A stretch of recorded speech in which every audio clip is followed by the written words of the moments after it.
اور 20 برس کے آخر میں جن میں سلیمان نے خداوند کا گھر اور اپنا گھر بنایا تھا، یوں ہوا کہ سلیمان نے ان شہروں کو جو حرام نے سلیمان کو دیے تھے پھر تعمیر کیا اور بنی اسرائیل کو وہاں بسایا۔ اور سلیمان حمات زبا کو جا کر اس پر غالب ہوا، اور اس نے بیابان میں تدمور کو بنایا اور خزانہ کے سب شہروں کو بھی جو اس نے حمات میں بنائے تھے۔ اور اس نے اوپر کے بیت ہورون اور نیچے کے بیت ہورون کو بنایا جو دیواروں اور پھاٹکوں اور اڑبنگوں سے مضبوط کیے ہوئے شہر تھے۔ اور بالات اور خزانہ کے سب شہر جو سلیمان کے تھے، اور رتھوں کے سب شہر اور سواروں کے شہر، اور جو کچھ سلیمان چاہتا تھا کہ یروشلم اور لبنان اور اپنی مملکت کی ساری سرزمین میں بنائے، وہ سب بنایا۔ اور وہ سب لوگ جو ہتیوں اور اموریوں اور فرزیوں اور حویوں اور یبوسیوں میں سے باقی رہ گئے تھے اور اسرائیلی نہ تھے، انہی کی اولاد جو ان کے بعد ملک میں باقی رہ گئی تھی، جسے بنی اسرائیل نے نابود نہیں کیا، اسی میں سے سلیمان نے بیکاری مقرر کیے جیسا آج کے دن ہے۔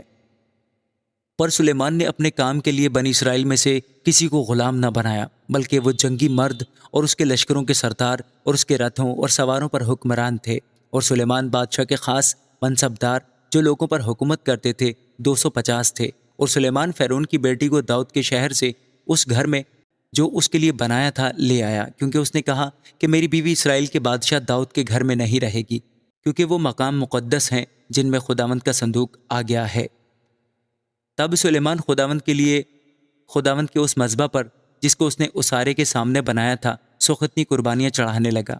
وہ ہر روز کے فرض کے مطابق جیسا موسیٰ نے حکم دیا تھا، سبتوں اور نئے چاندوں اور سال میں 3 بار مقررہ عیدوں یعنی فطیری روٹی کی عید اور ہفتوں کی عید اور خیموں کی عید پر قربانی کرتا تھا۔ اور اس نے اپنے باپ داؤد کے حکم کے موافق کاہنوں کے فریقوں کو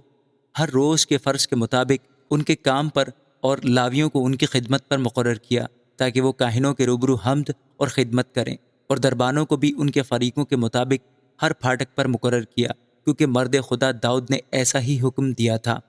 اور وہ بادشاہوں کے حکم سے جو اس نے کاہنوں اور لاویوں کو کسی بات کی نسبت یا خزانوں کے حق میں دیا تھا باہر نہ ہوئے۔ اور سلیمان کا سارا کام خداوند کے گھر کی بنیاد ڈالنے کے دن سے اس کے تیار ہونے تک تمام ہوا، اور خداوند کا گھر پورا بن گیا۔ اب سلیمان اسیون جابر اور ایلوت کو گیا جو ملک ادوم میں سمندر کنارے ہے، اور حورام نے اپنے نوکروں کے ہاتھ سے جہازوں اور ملاحوں کو جو سمندر سے واقف تھے اس کے پاس بھیجا، اور وہ سلیمان کے ملازموں کے ساتھ اوفیر میں آئے اور وہاں سے 450 قنطار سونا لے کر سلیمان بادشاہ کے پاس لائے۔ آمین۔